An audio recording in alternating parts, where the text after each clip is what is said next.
Welcome to another episode of From the Grassroots, a podcast about those who have been on the front lines of shaping and preserving African American history in Alabama. Today I am speaking with Peggy Towns of Decatur, whose resume includes a leader in the 1980s Alabama New South Coalition, assistant to U.S. Representative Bud Cramer, and author of Duty Driven about the U.S. colored troops in North Alabama during the Civil War, and Scottsboro Unmasked about Decatur's impact on the Scottsboro trial of the 1930s. Now, we've met and spoken a few times on your work, and one thing I'd love to get to a little bit later is we've been talking about having race conversations, and you said, it's time to move from conversation to action, and that really kind of resonated with me. But before we get into all that, I'd love to again kind of talk about where you come from and beginning sort of with your childhood and where you went to school and who your parents were. Okay. Well, and thank you for having me. Yes, my ma'am. parents were George and Myrtle Lyle Allen. I am a retired District 8 from the United States House of Representatives. I'm married. I have a daughter, Latricia, and 2 grandchildren, Alicia and Nicholas. I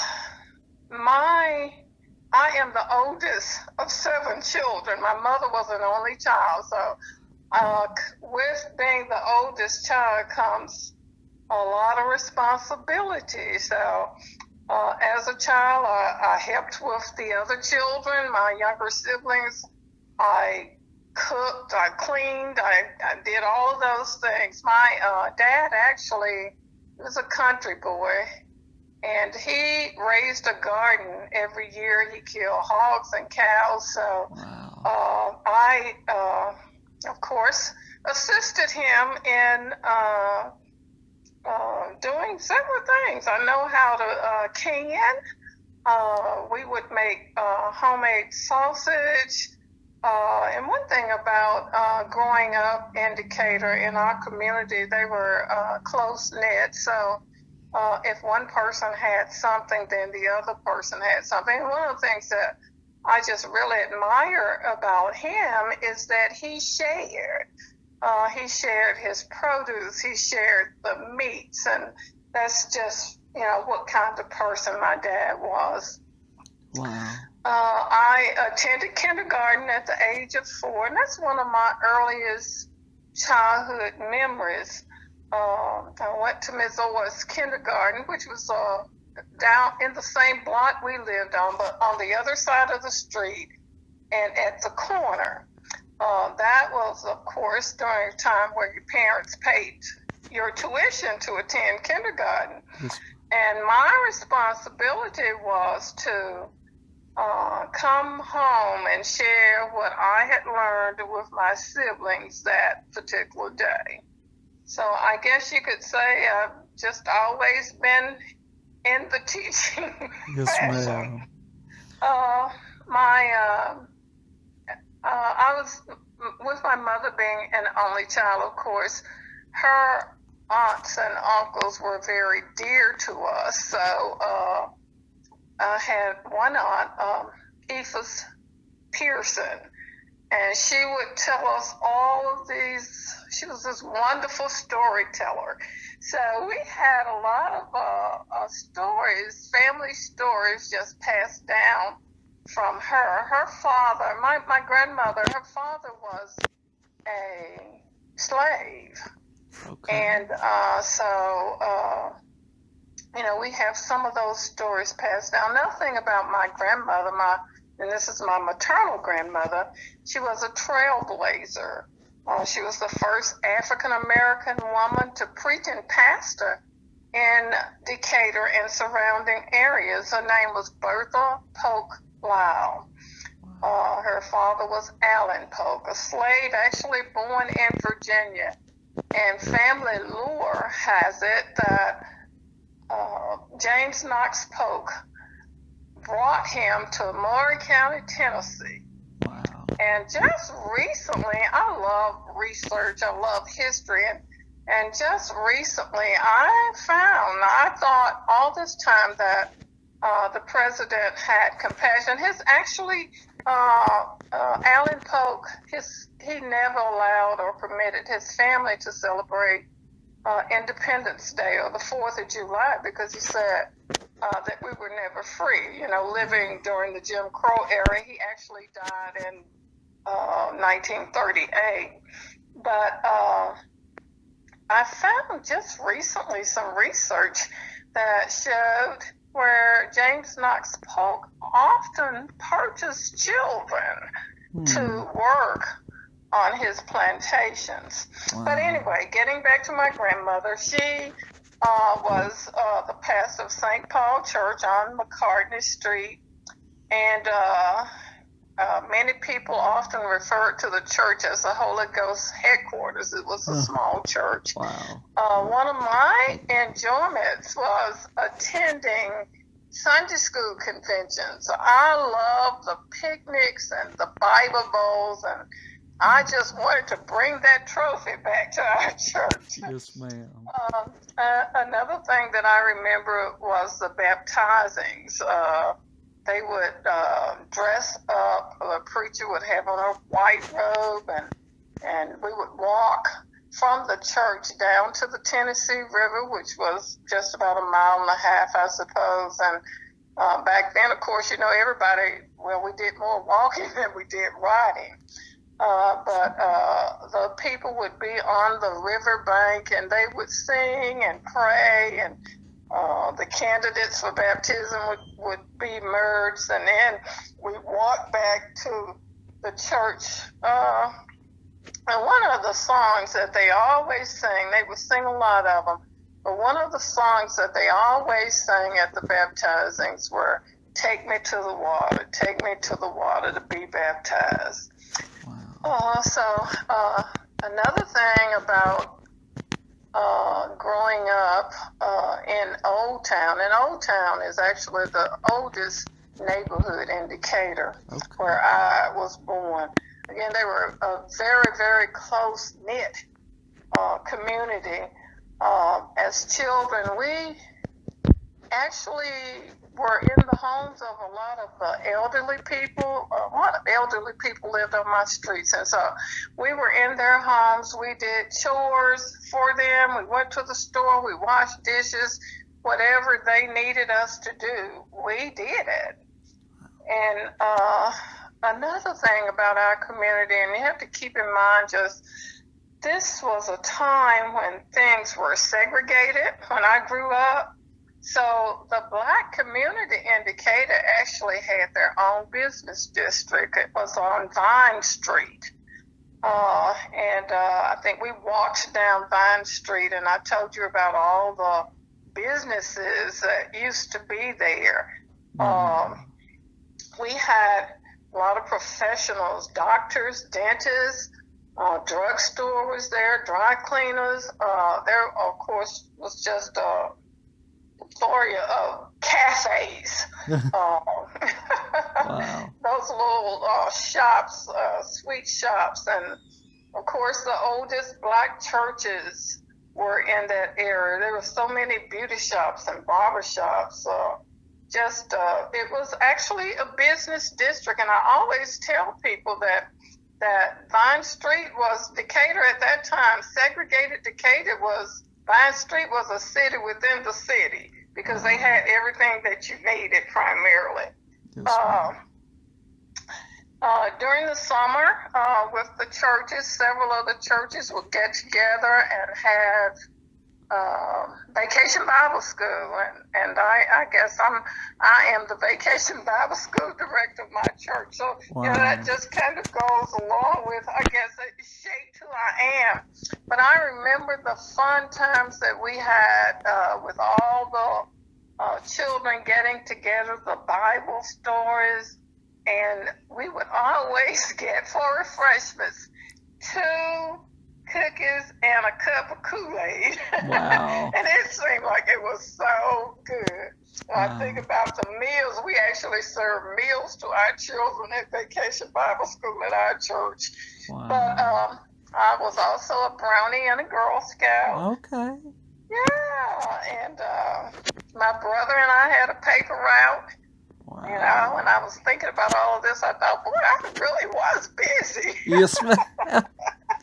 But as children, we didn't venture from the neighborhood very much. Sometimes in the summer, we would go to the Princess Theater. The Princess Theater had movies, and during the summer, you could go with 6 RC tops or bags of Lay's potato chips. Wow. So you can imagine you couldn't find 6 RC tops or Lay's potato chip bags laying on the ground. Everybody would swipe them up. Wow. But the blacks had to sit in the separate location. For us then, it was in the balcony. And, you know, I didn't know that those were the good seats. As a child, what you know is that these seats made you feel inferior because you couldn't sit downstairs. Yes, ma'am. So, but a little bit about my school. I attended Cherry Street Elementary School, which was not far from our house. And I went to junior high through the 9th grade at Lakeside High School. And Lakeside was actually the only accredited black high school in Decatur. Wow. We walked to school, but if the weather was bad, my mother would send the colored cab to us. Have you ever heard of that? I've heard a little bit that some towns would have their own African American line of. Right. This was the colored cab, and when you call, you'd ask for the colored cab. It was the yellow cab, but it was for blacks. Wow. So we only had, and that's what it was called, the colored cab. We only had one car, and Daddy drove it to work. My mother stayed at home with us. She didn't work outside the home until everybody got into junior high school. The teachers lived in our neighborhoods. We knew them often. They would assist me with spelling bees or science projects, that kind of thing. Yes, ma'am. There were several teachers who actually lived on my street. And I think now Miss Cox is the only one. She's 96. Wow. The only one who's living. The school was, for us, the school was not only an educational institution, but we also obtained social and cultural experiences there. Not long ago, Little Richard died. Well, Little Richard actually came to Lakeside. They would have the Williams singers there. Wow. A lot of cultural events. We would do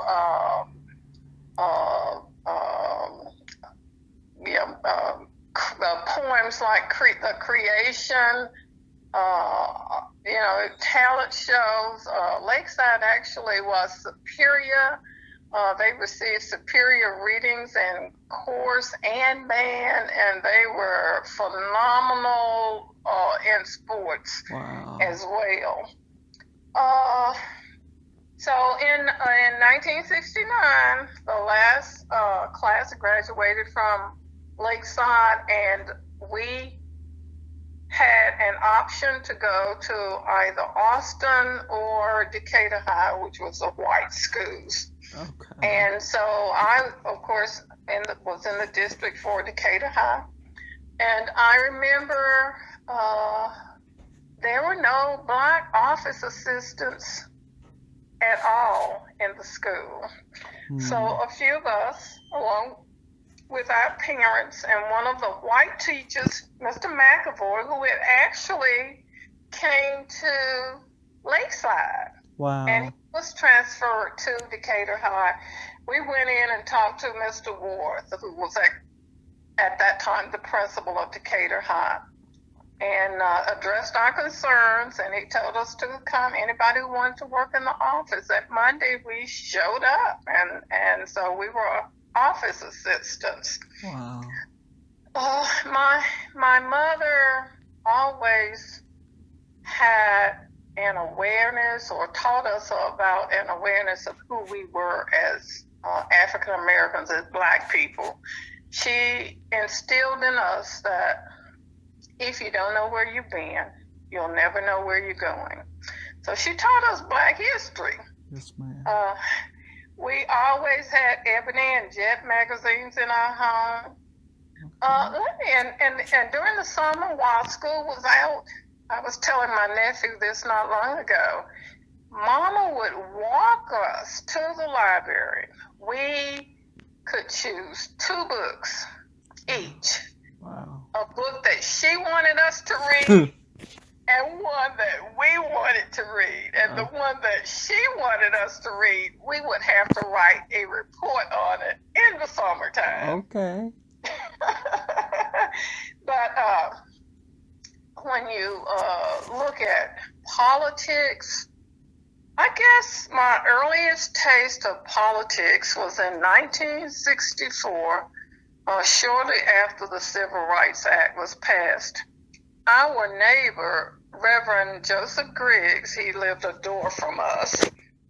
He was also the pastor of King's Memorial United Methodist Church, and King's Memorial is the oldest Black church in Decatur. Okay. Its congregants, the Black congregants, were with the white Methodist church, and the white church provided them with land, and they built their own church. I think it was in 1855, prior to the Civil War. Wow. But Reverend Griggs ran for office. Wow. And so since he was our neighbor, we went from door to door with those little flyers, those little handbills, passing them out, asking people to vote for Reverend Griggs. Wow. And it was in 64. And then in 1970, John Cashin ran for governor against George Wallace. You know, George Wallace had stood in the doors of Alabama and hollering about segregation now and segregation forever. But at any rate, John Cashin's family was from Decatur. And we would go from door to door handing out his yellow handbills with eagles on them as well. Wow. And so I registered to vote when I was 18 years old, and I have voted ever since because I was taught that that was our only voice when it came to politics. And, wow. In 1985, you'd asked me about the Alabama New South Coalition. Yes, well, in the latter part of 85, I was asked to come to Birmingham they were thinking about organizing an organization that would not, our objective was that we hold no parts with a political party. We would vote on the person and their values according to what New South's mission was. Okay. And so several of us met in Birmingham, and then we had decided that we would have another meeting maybe 2 or 3 months later. And that meeting, the convention, was in Selma. There were so many people there. Wow. And I think it was over 1,200, 1,300 people there. Wow. And so we organized Dick Arrington, Mayor of Birmingham, first Black mayor of Birmingham, was the president. Chestnut, J.L. Chestnut was involved. Michael Figures, Hank Sanders, Hank and Rose, both. Kara Zippert, one of the Buskies, Gwen Patton. And I love talking with Mr. Albert Turner. He had so many stories about the vote. He was a voting rights activist, of course, and he had so many stories. But that was my first time at the convention. Was my first time meeting Jesse Jackson. Okay. He was our keynote speaker, actually. Okay. And then from there, I was elected president of the Morgan County chapter. It went later defunct because ADC was real popular in this area. One of the things that New South did was make sure that there are blacks on the ballot. That was their goal. Make sure that you're on there. So I ran for my first and only office. I ran against the incumbent Alabama Democratic Chairwoman Amy Burks, and I was unsuccessful at that, but did good actually. Okay. Yeah. So in 1991. I started working for Congressman Bud Cramer, and my job actually was to assist constituents with problems they had with the federal government. I was the go-between, the liaison. But the job also afforded me the opportunity to meet with so many interesting people. I met several of the Tuskegee Airmen. I met Ms. Johnny Carr. I met Vice President Al Gore, Claudette Colvin, Fred Gray, those ladies at G's Men. I met several, just interesting people. And of course, I love history, so I love hearing their stories. But with working for the U.S. House of Representatives, I also think that God placed me in that position so that I could help people. I helped people with Social Security problems, getting their VA getting family members here with immigration, just any problems that they had with the federal government, I was there to assist. And I remember when Hurricane Katrina came through, and a lot of those people moved up in this area and just trying to cut through the red tape. So I found joy in helping people during that time. Yeah. Wow. So, you know me, I have a passion for sharing history. Yes, I just love finding those little nuggets of history, in particular local history, and sharing those stories that actually convey, we were here too. Yes, ma'am. Yeah, we were instrumental in building this country too. Yes, and so those are the stories that I tell, the stories that, and I think that they're stories to unite us if we just open up our minds and hearts. I want to convey history in a way that it is inclusive. And so that's what I do. That's what I enjoy doing. That's my passion. Yes, I dress in character to tell the stories of fascinating women in our history. I'm Emily Frazier, Civil War era entrepreneur, who's in my first book. Eliza Jones, she was a Civil War nurse, and these are African American women. She was a Civil War nurse, and when I obtained her pension record, I found out that she was actually a nurse, and she calls it the Old Bank House at the Old Bank in Decatur, which was converted into a hospital.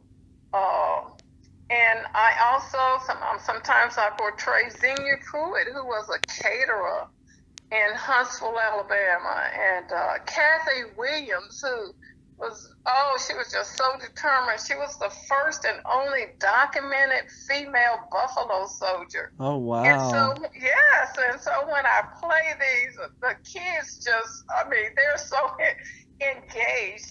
I'm Mrs. Eva Stirs, and she was the wife of the first black doctor here in Decatur, and the only female who owned and published a newspaper in Decatur, black or white. Wow. So those fascinating women. What was the? Oh, I was just gonna say, what was the title of that paper? It's The Guardian. The Guardian. Okay. Yes. Wow. And so of course, I've authored a couple of books, Duty Driven, The Plight of African Americans During the Civil War. And that came about because while researching my family's history, I found out that there was a Civil War soldier, a USCT soldier, United States Colored Troop soldier, out on a branch. Wow. And I had never heard anyone talk about us having a Civil War soldier. As a matter of fact, you hear about Glory and those men with the 54 masks, but I didn't really at that time know that there were African American soldiers who were from this area. Yes, ma'am. So that started me on this fantastic journey, this amazing journey. They had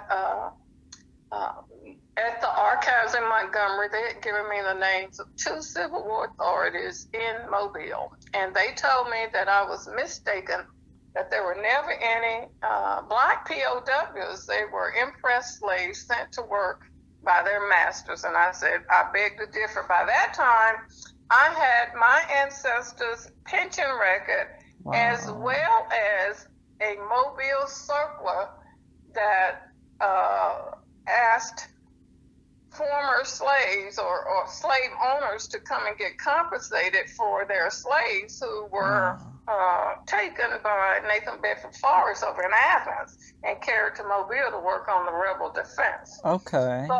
So that's how that all started. And then my second book, Scottsboro Unmasked, Decatur Story, several years ago, I think it was 2009, was asked to be a part of the Big Read program. The book that the community read was To Kill a Mockingbird. Many people believe that To Kill a Mockingbird, Harper Lee wrote that book based on the Scottsboro Boys trial.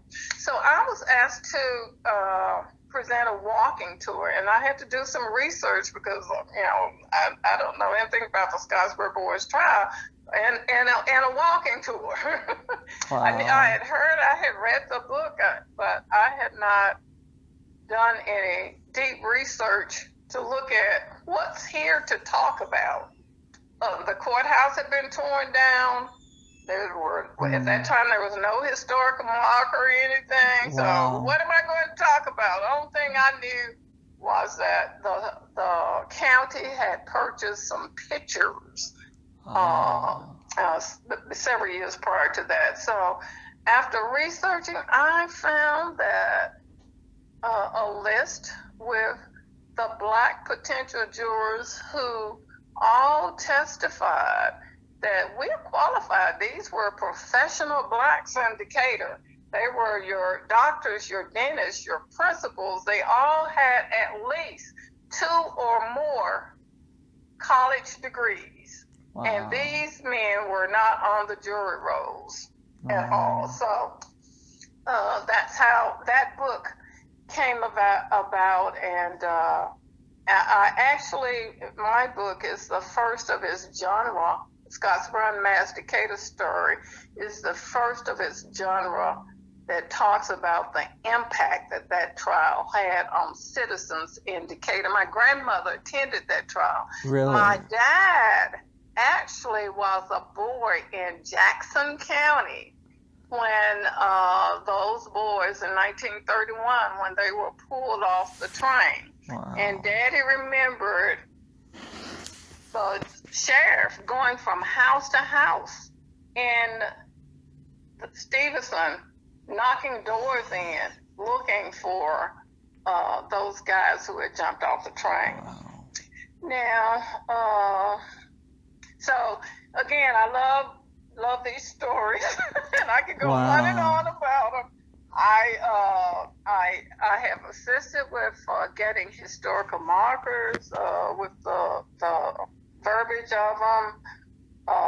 I've had indexed several cemeteries and with some assistance on one of them, and got them on the Alabama Register of Historic Cemeteries. Yes, ma'am.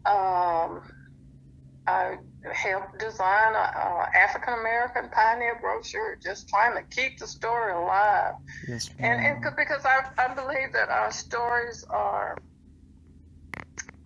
a bridge to the future and the past. Yes, so, and my hope is that in telling our stories, we are awakened, that we are enlightened, that we are inspired. My desire is that our stories show future generations about our strength, our perseverance, our determination, our courage, our valor, our tenacity. I just hope that what I'm doing, what I'm trying to do, impacts somebody. Yeah. So that they can change this world. Yes, ma'am. I think James Baldwin said, "Not everything that's faced can be changed, but none can be changed until it is faced." Yes, ma'am. So, and that's our history. That's who we are. With all that's going on now, with George Floyd and angry, with all these kids, this crime, systemic racism. Yes, and I said, we've talked long enough. I think that we need to take some action, and I do. I believe that we as a people, it's time now to put aside all of the hate. Yes. Because that's really what it is. Yes, is ma'am. hate.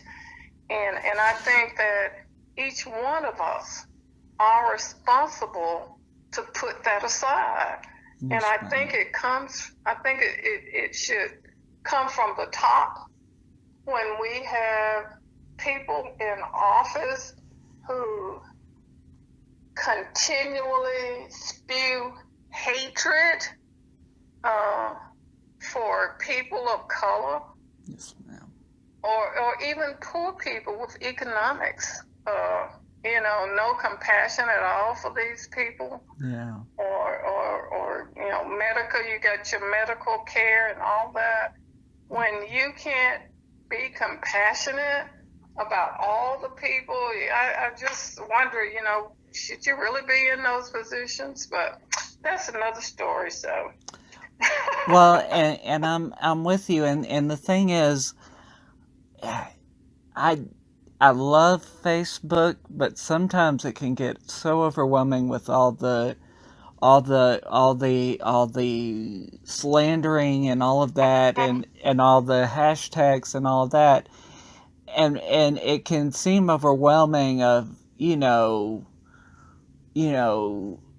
moving towards action, but the thing is, I mean, like, what that means, but it's so simple to do, just acknowledging, like you say, that, Black history exists in these structures. It's like I think in our last conversation, you were talking about the Princess Theater and how, and in this one as well, talking about that there is no signage indicating where the African Americans entered, and I mentioned the Lyric Theater had done something, you know, just to signify, it doesn't take a lot of money to do.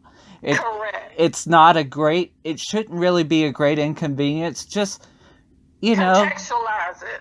That's all. exactly. Mm-hmm. And Mm-hmm. that's the thing, and it's you know, again, I think, and I think maybe I'm naive sometimes, but I don't really think so. I think there are easy solutions to this, but people make it hard. Right, right. I totally agree. And the thing is, it's not. I've had conversations like this. I don't feel guilt for being white or anything like that, and this isn't supposed to do that. It's just to raise awareness of history that's often glossed over, you know.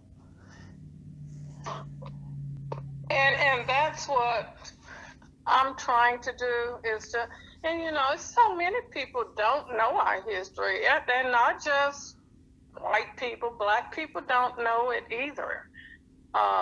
It's not in our history books, and many times we rely on those books to tell our story. But, to be honest, we've been taken out of or not included in so much of our history. So it's imperative that we educate ourselves. And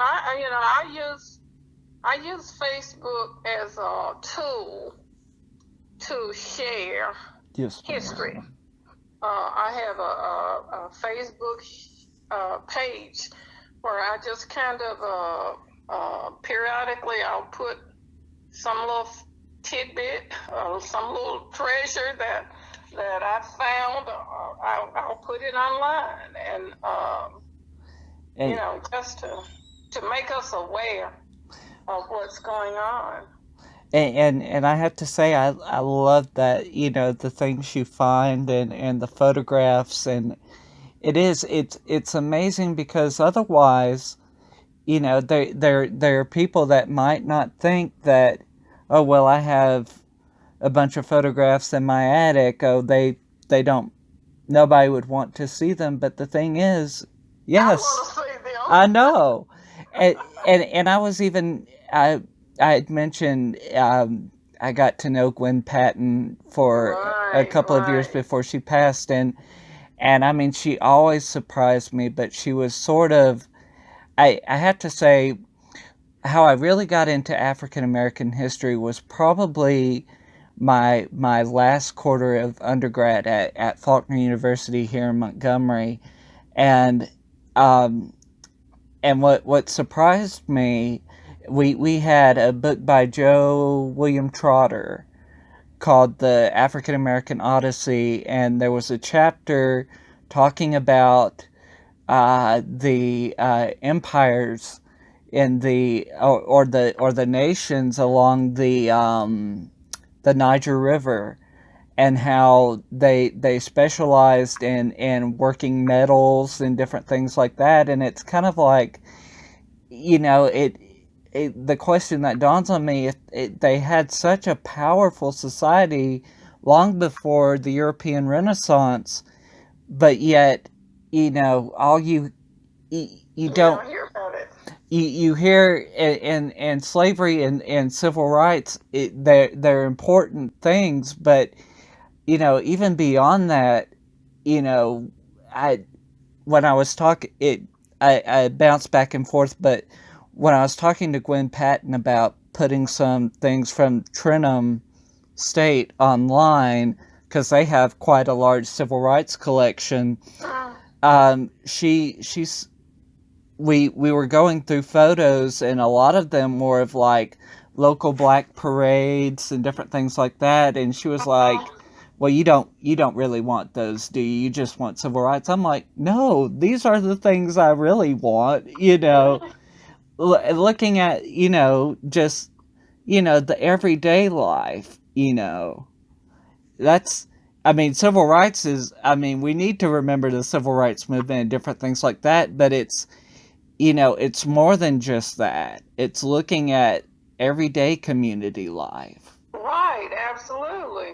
And the thing is and I keep telling people, and I know I'm preaching to the choir, but when we sit down and when we move, when we take action, we truly will realize that we have more in common than we have than not. I found an article, and I did not know this. I found a newspaper article during the Scottsboro Boys trial where their Leibowitz and his team actually went to this a very small church. I found local articles where there were emancipation parades. Wow. Where they marched from crosstown to over here. Marched. Can you imagine that? And one of them talked about the slaves who were in the parade. You know, it's those kind of pieces of history that make us who we are. They're profound, actually. And so I think that I think that if we do not tell our story, that we are so prone to repeat it. I truly believe that. Yes. And I think that if we do not stand up and be a voice for people who can't speak for themselves, then we're going to be held accountable. I just truly believe it. And I think that I think that we can make a difference. I think that we can leave this place a better place, but we have to do it together. Yes, ma'am. We have to do it together. And I don't know, but with the environment as it is now, and I know that some people have their own agendas, and that's pretty much with everything. But I truly believe that this place is going to be better. Yes, ma'am. And you know, and I believe that as a people, and I'm not just talking about Black people, I'm talking about all people. I think that as a people, we should actually leave this place, strive to leave this place better than we found it. Yes, ma'am. And, you know, I know as a white person, it's kind of interesting. You get so used to what you think has always been normal, especially with Confederate monuments, and it's still. I'm one for interpreting and not destroying, but I also understand people's reasons for taking down things, and you know, on a local level, those debates can be.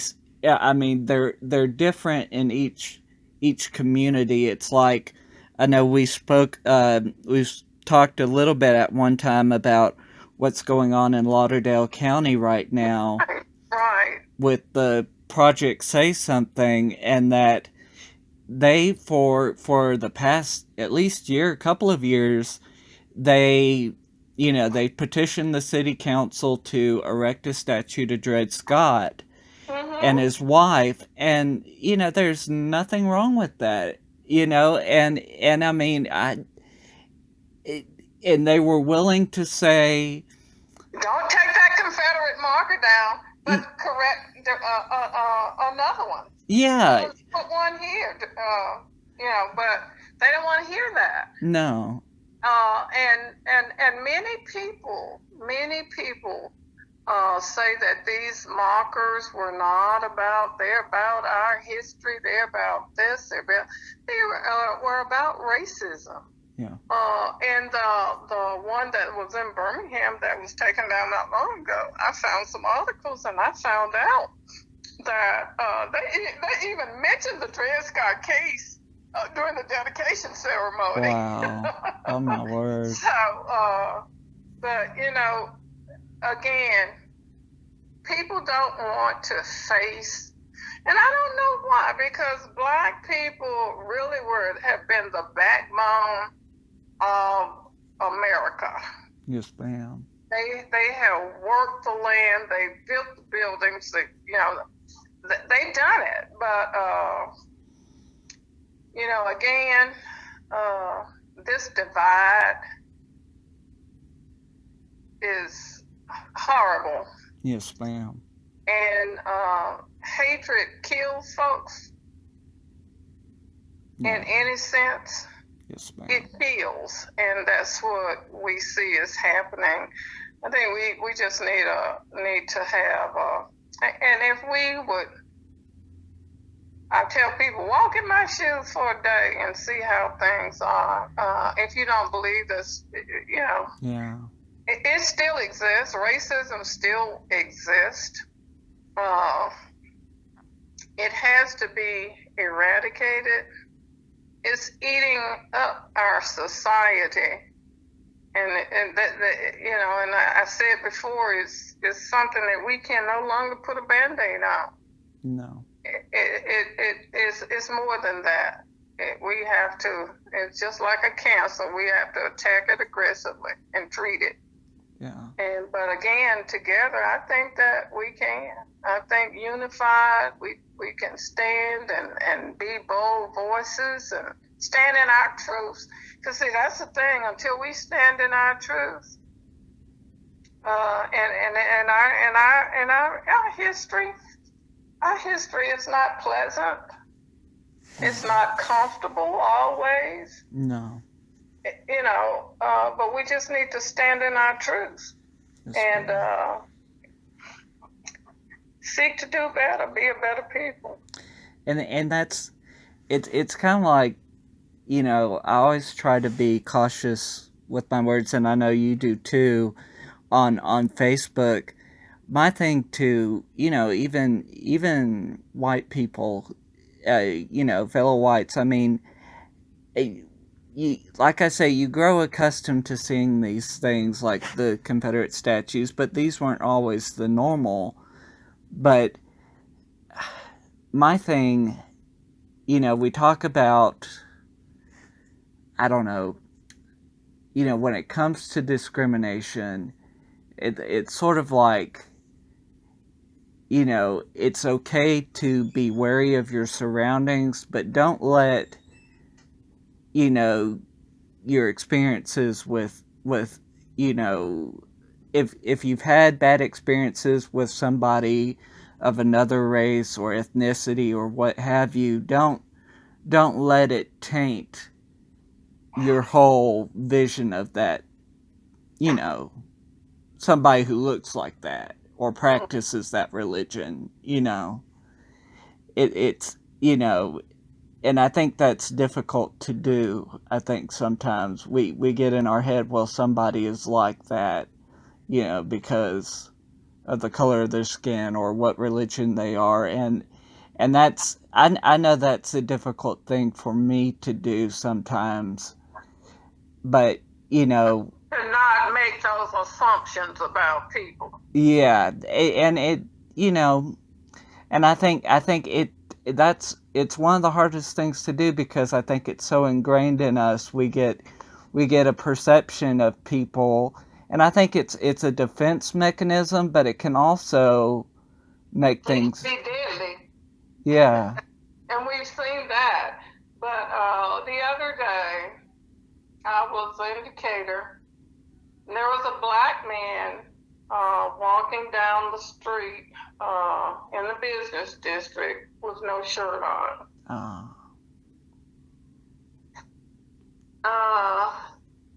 Now, white men, he was jogging, he says. White men jog all the time down that area. But he's a black man. And someone called the police. But, it happens. And then that's again where, not during the same time that George Floyd was killed, and it's, with everything that happened with him, it kind of got swept under the rug. There was a lady who called the police guy who was in the park with her, and he was telling her dog needed a leash on him. Oh. But again, the officer, she was wrong because she was in a park, in a bird watching part of the park that required them not to be there with like that. But it also goes to show that even so, our law enforcement officers, they too have to dismiss who they really are. Yeah. And see out of other eyes, and be able to diffuse certain situations. Yeah. And the thing is, I have to say my view of how I have some police officers as neighbors, and the thing is, the thing about it, I think they, they're kind of this. They get this mindset that it's like, oh, well, I'm going to be tough. I'm going to, whip up on anybody who tries to get me, and I'm, or who tests me, and I'm kind of like, don't be obnoxious. The police are, your job is valuable, but don't, hey. And again, I guess in a way, I think it's for some police officers, it's psyching themselves up for, any situation, because, I understand that you don't know what situations you'll run into. Absolutely, but the mindset for some is that I'm superior. Yeah. And you're not, and we need them. Yeah. We need them to protect us. We need them to, we need them. Yeah. But we need officers who have a human heart. Yes. So it's, it's just, I see that, and it's kind of like, it's like, just take it down a notch when you go out there on the street, I know you have to be tough, but you also have to, just be aware. It's like, don't do anything on your part to escalate the situation, Right. But anyway, this, I have to say, I thoroughly enjoyed talking with you again, and Sure. Ma'am, I'm sorry. Is it my pleasure? Yes, ma'am, and I know you have work coming out. I know you have a book on the Tommy Hines. We're not going to discuss what it's about. Yes, yet. ma'am. Yes, ma'am. But I am in the process of writing my third book, and prayerfully, I will have a book no later than mid next year. All right. Well, I'm looking forward to it. But I know I'm excited about it. Yeah. That's all I can say about it right now. Yes, ma'am. Well, you have certainly lived an amazing life, and thank you. It's I'm just one of my favorite scriptures is Jeremiah 29:11. My kids, so I'm just trying to walk the path that God has ordained for my life. That's all. Yes, ma'am. And prayerfully, somebody will be inspired or even encouraged by something that I've done. Yes, ma'am. Well, I think that's a great point to end on. And again, thank you for speaking with me. And I look forward to seeing you again in the future when this COVID thing is over. Oh, absolutely. Yes, ma'am.